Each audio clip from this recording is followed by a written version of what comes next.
Gift in return is again for another unfriendly handshake. But instead of the guy pitting us in the grill, maybe he's trying to kick us. That is short for a kick. Anyway, as he does try to kick, I'm going to pull his arm down and control height, width, and depth, okay, simultaneously. My left leg is going to step on the outside of his right, and my right hand is going to hit down like doing dance with dad as it passes to his hand to my left. My right leg is going to move up the circle to 930 as I pull up and yank, and I'm going to do a downward heel palm to his back to hold him. Do a right knee to the coccyx, right side kick to his left leg to buckle, and then use my left knee behind his butt, send him flying, and cross out. Gift in return. And 1, hit, grab. Move up the circle, my left leg set to 12. Right in between. Right leg move up to 1030. Pull up, yank. Push down, rip and pull. Knee to the coccyx. Buckle his left leg. Left knee to the butt. Get out of there. In his full speed.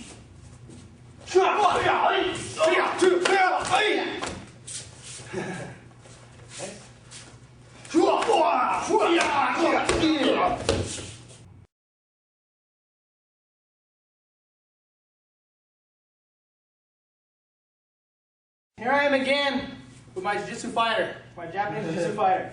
Okay, I've somehow put my hand on his chest, maybe I'm breaking up a fight, maybe we're in the midst of battle, and he goes and tries to do a wrist lock on me this way. Okay, front wrist lock is he's trapping my hand and putting weight on my hand to hyperextend my wrist backwards. Okay, so what I do is I'm going to check his hand. Attack, what's attacking me? I step into a closed knee on my collapsing elbow and try to get that elbow right underneath the solar plexus. This is a minor move. Jam that elbow up underneath. Get his face if you can, or all the way down. I have an instructor call this nip in the tip.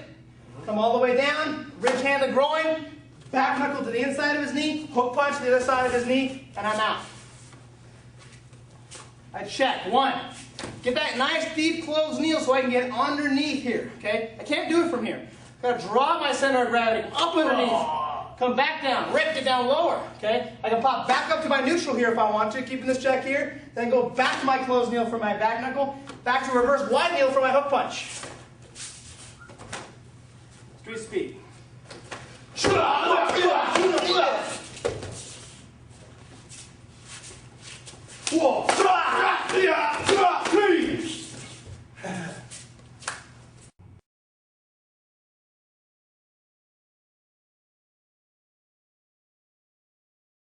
Obstructing the storm, another club technique. This is a real basic technique because it's a basic cross block that you learn to defend against a knife or whatever, club. The thing is with a club is that as I do stop it, I don't want to just wait there, okay? A good fighter who knows how to utilize a stick, not only can he utilize the tip of the stick, but the bottom, which is called the puño, and pull my arm down and lock it. And I'm in trouble again. So we want to keep conscious of that the whole time. Again, we're not talking about a Kali guy coming after us. We're talking about just a novice guy who's grabbing a stick and wild. So, as he comes, I'm going to step with the left on the outside of his right, which is 1130, and do a right cross block full movement. From this point, I'm going to re-grab the wrist and do a hammer to his ribs. Okay, controlling the arm, the hand, and hammer to his ribs. My left leg is going to step to 130 as I hyperextend his arm. You've seen this similar to a technique called grasp of death we did in yellow belt. Now what I'm going to do is I'm going to hold him in position, hold his head, bring him into a knee to the face, go back to my point of origin, disarm him, and cross out 1, 2. Try again a little bit this way. So obstructing this form. 1. Hammer, contour down. Notice how my arm contours down simultaneously. 2. Continuing perpetual control on his part, angle cancellation on his height zone and width. Grab the head, pull the arm up, knee, back to your point of origin, from the point of contact to his face, cross out angle departure. Okay, full speed.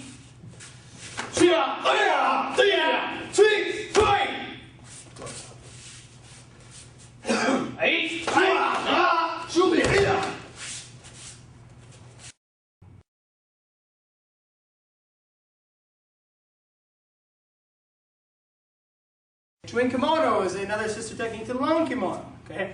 You guys have noticed in purple belt, there's a lot of different techniques that are from the orange belt or from yellow belt. A lot of elements put together, okay? So, that being said, when you look at your lists, don't look and go, oh my gosh, another 24 techniques. You don't have that much new information in there.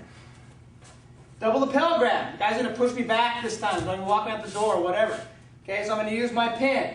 Left hand is going to pin both hands. Okay, using one hand in control too. I free this hand up to do what I like. Okay, pin. Step back. I'm going to try to hyperextend his elbow. A lot of guys say try to hyperextend both elbows. I'm usually going for this one right here. Okay, if I can get both, that's great. It's probably not going to happen right here. Boom. Okay, from here I'm going to off angle, back knuckle his ribs, clear his arms down with my inward block, hands toward his neck, and I'm out. Just that simple. It's very much like low kimono. You're just adding in a little bit. So I pin, one step back, break. Okay. From here, he hears a push down against my hand. Boom, I just collapse it. And I'm using my off angle so that I get a little more leverage for that back knuckle. So if I just go from here, I don't have much. But if I swing out, I get a little bit more force for that back knuckle. So he straightens me out. He fights against my hand. Clear. Bam. Once and street speed. Yeah.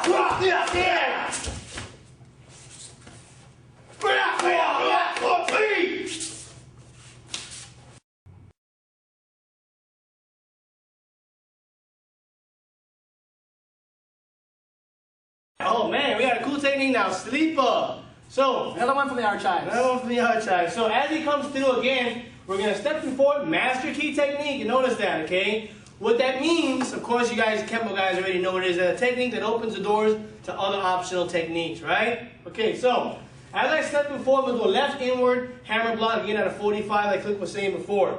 My left hand's going to be in a positional check. As that happens, maybe his hand is down somewhere, so I can't really go down there, so I'm going to come up and I'm going to do a rich hand, reverse hand sword to the left side of his carotid artery. My left hand is automatically going to go through and I'm going to squeeze with control, okay? I'm going to do a triangle with my arm, okay, a triangle choke. I'm going to step behind the guy and pull him on my back. Buckle him down and I take him down. Oh, you might say a sotogari, jiu-jitsu throw, judo throw. My left hand is then going to release, grab the top of his shoulder, my right knee to his right rib, dropping it down to create that magic of gravity and have his head pop up, and then bam, I'm going to vertical punch him right in his head. It's just like those games you have in Magic Mountain when you have things pop up and you got to hit him with the hammer. That's what's happening here. Pow! Right back down. Let's try it again. Remember those things? Chuck E. Cheese. So one, block. Bam, I got an optional thing. I can hit the eyes or whatever, right? Boom, right to the carotid artery. Man, he's losing air. Step through. Maybe he's not asleep yet. Take him down. Okay, use your knee. Strike, hit. A lot of guys might want to come down, choke him out midpoint. You have a lot of options. Okay. And full speed, sleeper.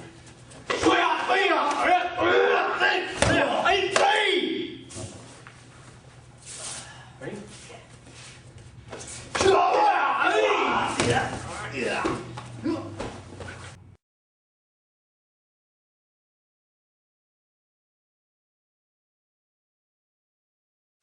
Spine trick, for once I get to teach a bear hug technique, okay? Same scenario, arms pinned, maybe up a little higher, okay? I use my middle knuckle on the back of his hand or punch and try to dig down and try to get him to let go. 1, 2, grab up underneath. And what I'm going to do is I'm going to rotate his palm down, my thumbs on the back of his hand, my fingers are on the front of his hand, elbow in tight. My left foot stepping out, 130. Turn towards him, step back to 130. Forward bow, crank, get the wrist lock. From here I can break. 1, kick, lift, and I'm out. Try again. Move over a little bit. Yeah. Fingers, break it. Grab up underneath both. If I just neglect that one, he's going to clock me with the other hand. Okay, choke me, whatever. So I strike, I'm out. I fish for that hand, now I got it. I step, I use my elbow here, kind of like a reverse winning elbow, down onto his elbow to break. I can break from here. I step back. Notice his hand is above his shoulder. Get the pressure here, break it. That's different. Jiu-jitsu guys might be here in control. Kenpo guys like to hold it, snap it. Kick here, or kick and lift. And you're out. Full speed. Grab, break.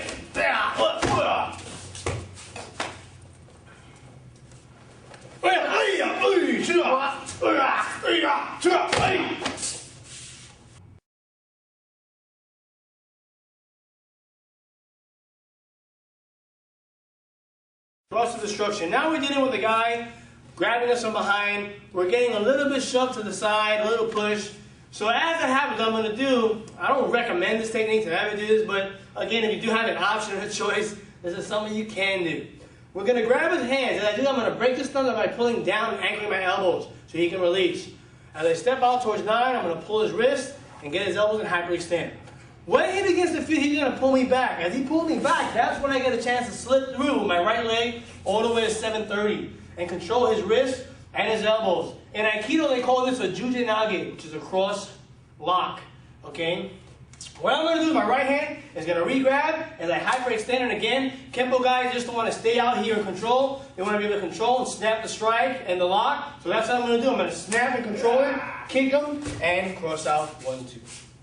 Again, cross up to death. 1, thumbs, elbows. He pulled me back. You feel that? No way. I'm going to go with. I'm going to borrow that force. Hyperextend, snap, pop, kick, boom. Cross out. Full speed.